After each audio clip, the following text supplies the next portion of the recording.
नमस्कार, आपके साथ मैं हूं अभिलाषा पाठक और आइए शुरुआत करते हैं यूपी ब्रेकिंग न्यूज की। जी हां, 2022 विधानसभा चुनाव को लेकर आम आदमी पार्टी का बड़ा ऐलान सामने आया है। आम आदमी पार्टी यूपी की सभी 403 सीटों पर चुनाव लड़ेगी और यूपी में किसी भी दल के साथ आपका कोई गठबंधन नहीं होगा।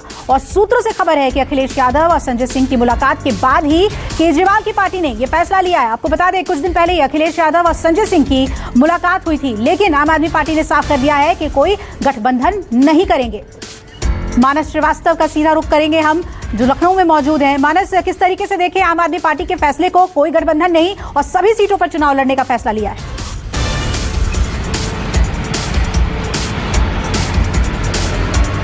देखिए, आम आदमी पार्टी लगातार गठबंधन की संभावनाओं को तलाश रही थी और उसके पास जो एकमात्र विकल्प था वो समाजवादी पार्टी था। बीते कुछ दिनों में संजय सिंह और अखिलेश यादव की समाजवादी पार्टी मुख्यालय पर मुलाकात हुई थी।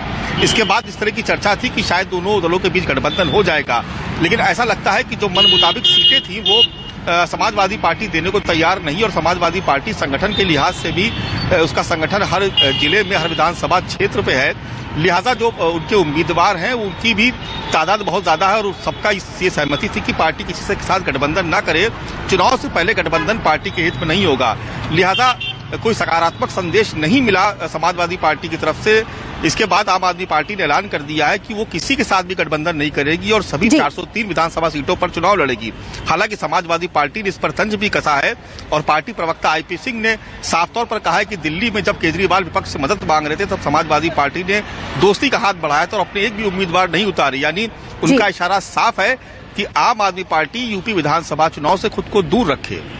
बिल्कुल, और यूपी में दोस्ती पर बात नहीं बनी और आम आदमी पार्टी ने अलग से, मतलब खुद अपने बल पर चुनाव लड़ने का फैसला लिया है। अब बने रहिए हमारे साथ मानस। इधर आगामी विधानसभा चुनाव को लेकर बीजेपी की तैयारियां तेज हैं और एक बार सत्ता जीत के लिए बीजेपी माइक्रो मैनेजमेंट में जुट गई है। बीजेपी की तय रणनीति के मुताबिक वार्ड स्तर पर 50 नए सदस्यों को पार्टी में शामिल करने का लक्ष्य रखा गया है और खबर है कि नए सदस्यों के सदस्यता को लेकर बूथ कमेटियों के गठन तक का सत्यापन खुद प्रदेश अध्यक्ष स्वतंत्र देव और संगठन महामंत्री सुनील बंसल करेंगे। तो माइक्रो मैनेजमेंट में जुट गई है बीजेपी। मानस, इसे किस तरीके से देखें? पार्टी का लक्ष्य क्या है आगामी चुनाव को लेकर?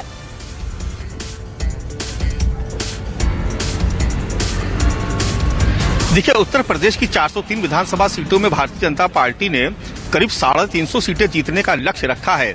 ऐसे में निश्चित तौर पर जो माइक्रो मैनेजमेंट है बूथ लेवल का, वो बहुत जरूरी है और इसको लेकर के संगठन की तरफ से लगातार अभियान अलग अलग स्तर पर चलाए जा रहे हैं। जैसे कि पन्ना प्रमुख भी जो है वो इसी अभियान का हिस्सा था, जहां पर एक वार्ड में अगर 3 पन्ने की लिस्ट है तो हर एक पेज का एक ना एक कोई प्रभारी होता है। लेकिन यहाँ पर नए 50 सदस्यों को जोड़ने की बात हो रही है, यानी वो सदस्य जो अभी तक बीजेपी से नहीं जुड़ पाए हैं वो लोग, उनको हर वार्ड स्तर पर 50 लोगों को, नए सदस्यों को जोड़ा जाएगा और इसका सत्यापन भी प्रदेश स्तर पे होगा। यानी जो लिस्ट भेजी जाएगी वार्ड अध्यक्षों की तरफ से, बूथ अध्यक्षों की तरफ से, वो लिस्ट सही है या उसमें फर्जी नाम तो नहीं है, इसका सत्यापन करने के लिए खुद प्रदेश अध्यक्ष स्वतंत्र देव और संगठन महामंत्री सुनील बंसल पूरी लिस्ट का सत्यापन करेंगे। कह सकते हैं कि बीजेपी एक एक बूथ पर जाकर के वहां पर अपने वोटर्स को सुनिश्चित करना चाहती है और ये चाहती है कि जो उसके जो कार्यकर्ता हैं वो हर एक मोहल्ले, हर एक वार्ड, हर एक गली में जाकर के लोगों को प्रेरित करें कि वो भारतीय जनता पार्टी के पक्ष में वोट करें।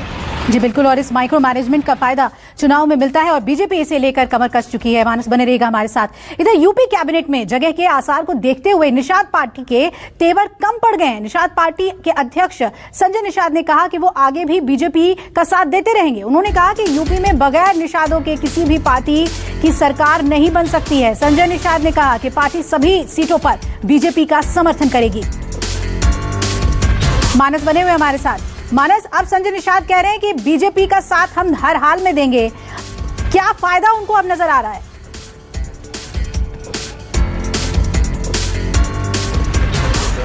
देखिए, आपको याद होगा कि जब केंद्रीय कैबिनेट का विस्तार हुआ उस वक्त संजय निषाद एक सीट मांग रहे थे, लेकिन केंद्रीय कैबिनेट में उनको जगह नहीं मिली तो फूट फूट कर रोए थे और भारतीय जनता पार्टी के खिलाफ बयानबाजी कर रहे थे। लेकिन जब से इस बात की संभावना बढ़ी है कि योगी सरकार का मंत्रिमंडल विस्तार होगा, जिसमें एक सीट निषाद पार्टी को भी दी जाएगी। उसके बाद से संजय निषाद के तेवर नरम पड़ गए हैं। दरअसल आज निषाद पार्टी का अधिवेशन लखनऊ में शुरू हुआ और वहां पर संजय निषाद ने कहा है कि वो भारतीय जनता पार्टी का पूरी तरीके से समर्थन करेंगे और एक एक विधानसभा सीट पे जाकर के वो भारतीय जनता पार्टी के प्रत्याशी का समर्थन करेंगे। हालांकि कुछ डिमांड्स भी उन्होंने रखी है, लेकिन निश्चित तौर पर निषाद पार्टी के तेवर नरम पड़ने से भारतीय जनता पार्टी को एक बल जरूर मिला है। अभिलाषा, यूपी कैबिनेट में जगह मिल जाए, इसे लेकर अब उनके तेवर कम हो गए हैं और अब बीजेपी का साथ देने की बात कर रहे हैं। शुक्रिया मानस पूरी जानकारी हमें देने के लिए। तो ये थी उत्तर प्रदेश की बड़ी खबरें। बने रहिए न्यूज़ 24 के साथ। ब्रेक के बाद लौट रहे हैं।